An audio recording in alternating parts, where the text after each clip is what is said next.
episode of Waking Up America, Kiana and I decided to take an alternative approach to what we would be investigating today. Today, we're going to be talking about the wonderful world of furries. Who are furries? What are furries? Is this like a kink thing? We're taken to the streets to figure out the truth and get behind what's actually going down with some of South's furriest residents. Well, you know, I think it's 2019. You do you, boo. Everyone has their own thing, and yours is dressing up like an animal, and that's okay. Nice. Mine's being a hype beast, what can I say? Got that purpose swag. They make me kind of uncomfortable a little bit. I mean, people can be who they want to be, but I'm a little bit uncomfortable by them.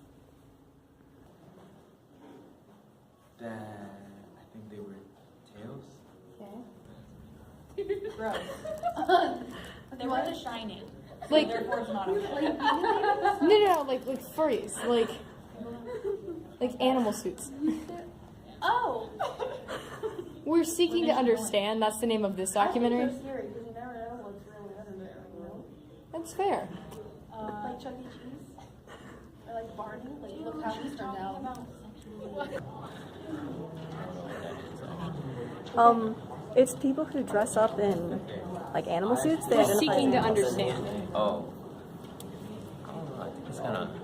I mean, I can allow people to do what they do, but like, I think it's just a little weird to me.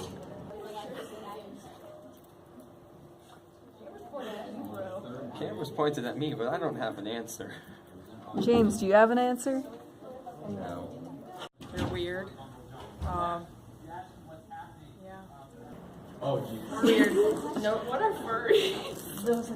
Here, wait. We have pictures pulled up on my phone for clue. Like a furry. Yeah, it's yeah, messed up. I had to. You're anti-furry? Okay, no, but like at work, there was like three furries that came into my work, and they wanted to do stuff, and I was like, Do what? Where do you work? main event. Well, no, what do you mean by they wanted to do stuff? Like they wanted to go on gravity, and I had to like harness them up, and I was like, bro, you gotta like take your tail away, or it ain't gonna fit.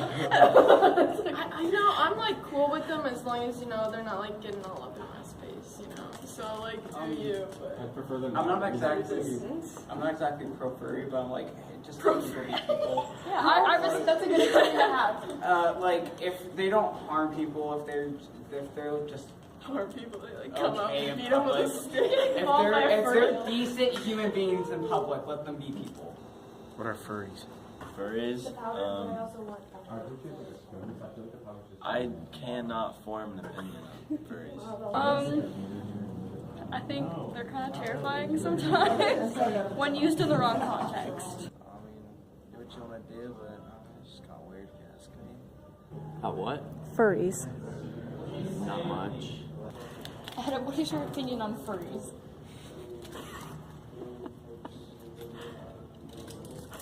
So the verdict is out. It seems like South's constituents stand on the side of furry confusion. They either don't know, don't care, or they seem quite opposed to what could possibly be just a harmless way of self-expression. Or is it something darker? Is it something grittier? Kiana and I found actual furries to discuss further what the phenomenon is.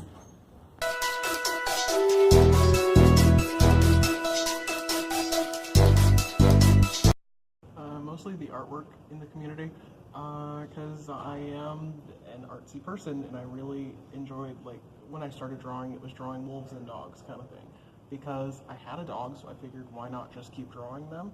And then I found out people draw dogs with personalities, and people draw dogs that sparkle, and like all these different niche things to put on a character. It's just character development in a different setting. My personal persona is a poodle. I just don't want it to be like a generic wolf or anything like that. Wolves, foxes, tigers, and bears are some of the most common characters for people to have.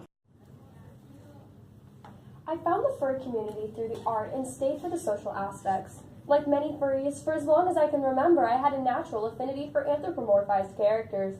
First, finding the furry fandom was a really cool experience because I stumbled across a huge group of people who had similar feelings and were very accepting.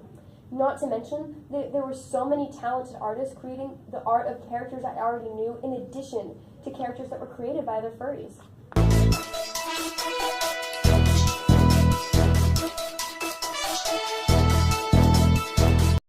It's pretty much like fursona is just a play on persona, which is just creating another version of yourself, pretty much. So this poodle, it's just a brown poodle with occasional white spots. It's just me in a different setting.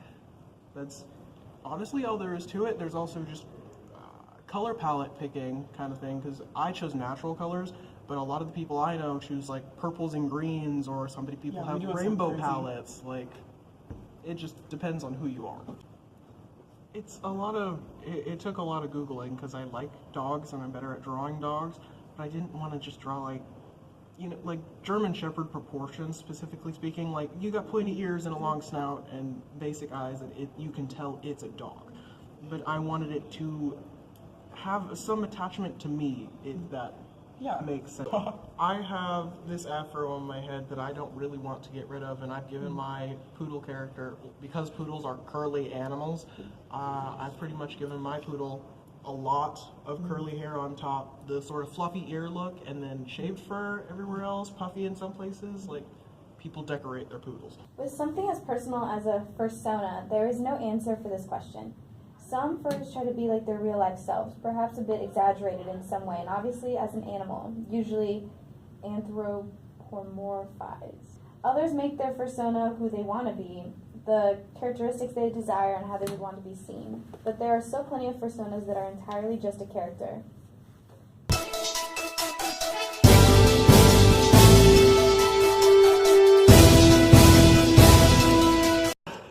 It's not a sexual thing, because you can make pretty much anything a sexual thing as far as, say, fetishes go. The furry kink is like the elephant in the room with furries.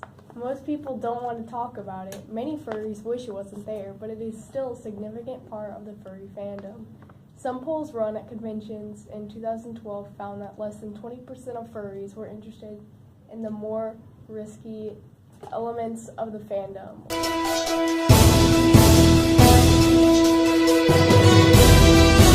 Yes, there are people who, as far as I know, label themselves both as costume makers and as fursuit makers. Like, there's a slight separation in the middle, but fursuit making is a very long and very expensive process, and buying the suits is also expensive, because you are not only taking time out of their day or weeks or whatever to make the suit, you are also paying for the materials. I know somebody who could sell a fursuit head for $500. These people make bank on their profession. About every cringy TikTok that I've ever watched of furries. Those suits are between $200 and $600, no doubt. Oh, fursuit making, like the process, a lot of people use, or some people use, like, I won't call it modeling clay, there's a specific kind of molding that goes into it. But it's like making a cast as a skeleton base. Is this a la like the show Face Off, if you've seen that? Not like Face Off, because Face Off works more with liquid latex and that kind of thing. This one is strictly molding and building. Like that. So we're talking like a aluminum foil base with like air dry clay, fur over top of that, room for the eyes. How do you breathe? People make mouths open. That's typically what fursuit heads look like. They've got an open mouth. Some people also install vents in their fursuit heads, like vents and fans and that kind of thing. And people have also made their suits like into portable speakers. Like that's insane. It is an art form in itself. What most everybody does for their suits is foam, sculpting foam, 1-inch thick polyester foam. I found a little thing that was like paw socks, where you use a pair of your own socks and turn them into little paws. You can just wear them around the house. That's what I plan to do, because I have pretty comfortable socks. That's really cute. Yeah, and I sculpted out the toes and whatnot. It's just, I don't have the money for fur and all that jazz. It's expensive. So it's just, The fursuit is simultaneously one of the most mystical and overexposed parts of the furry fandom. When you say the word furry, fursuits are the first things that come to many people's heads, but only the rich or the really dedicated furries have fursuits. The only two ways to get one are to practice and work hard to create your own suit or to commission one for a lot of money, upwards of thousands of dollars. The process of making one is quite long and complicated, and the materials are expensive, so the people that are good at it need to charge a bit more to make a living. There are crazy amounts of options when designing a suit depending on your preferences and desired price. All in all, a fursuit is like a furry's crown jewel. It represents their work, their dedication to the furry fandom, and themselves.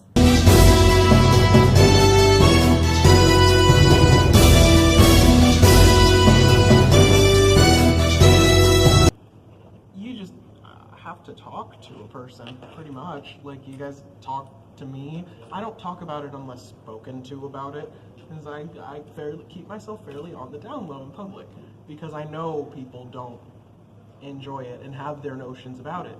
And that's okay, you can have your own opinions on it, but you can't make an assumption for everybody. I love that. Thank you. The furry fandom can seem really weird from the outside because it is very much its own self-contained subculture. Despite this, furries are still normal, reasonable people that often get misrepresented by the loud majority. So, in conclusion, You can't judge people based on their interests, ma'am. Unless, of course, those interests are like terrorism or something. I mean, it's not like they're hurting you.